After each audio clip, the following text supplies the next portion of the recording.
শবে কদরের রাতের নামাজের নিয়ম কি? শবে কদরের রাতের নামাজের কি নিয়ম? কয় রাকাত পড়বেন? প্রথম রাকাতে কোন সূরা পড়বেন, কতবার পড়বেন? দ্বিতীয় রাকাতে কোন সূরা পড়বেন, কত রাকাত পড়বেন? জানা আছে তো আপনাদের? জানা নাই?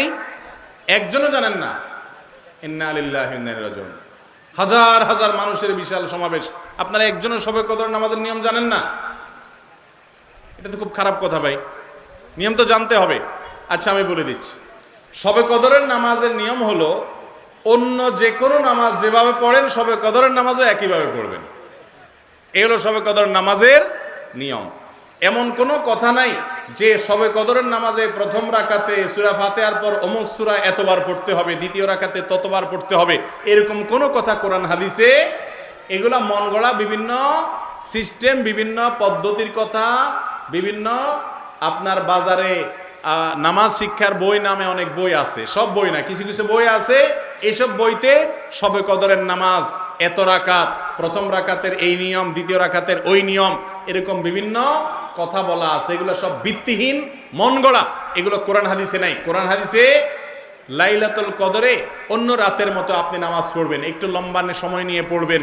যে কোনো রাতের নামাজ, তাহাজ্জুদের নামাজ লম্বা সময় নিয়ে পড়তে হয়, দীর্ঘ রাকাত, দীর্ঘ রুকু, দীর্ঘ সিজদা, আস্তে আস্তে তেলাওয়াত, আস্তে আস্তে তাসবিহ এবং সময় নিয়ে পড়বেন। দুই রাকাত করে পড়বেন, যে কোনো সূরা দিয়ে পড়তে পারেন, একবার পড়বেন না দুইবার পড়বেন, সূরা ফাতিহার পরে সূরা, এটা আপনার ব্যাপার, কোনো সূরা নির্ধারিত না।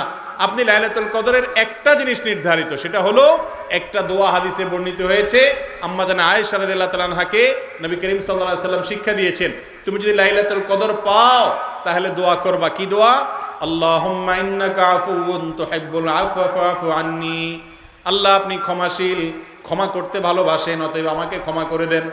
ক্ষমা করতে ভালোবাসেন, অতএব আমাকে ক্ষমা করে দেন। এই দোয়া পড়বেন লাইলাতুল কদরে। এছাড়া আল্লাহর কাছে যে কোনো দোয়া করবেন, দুই রাকাত করে নামাজ যতটুকু পারেন তৌফিকুল্লাহ পড়বেন।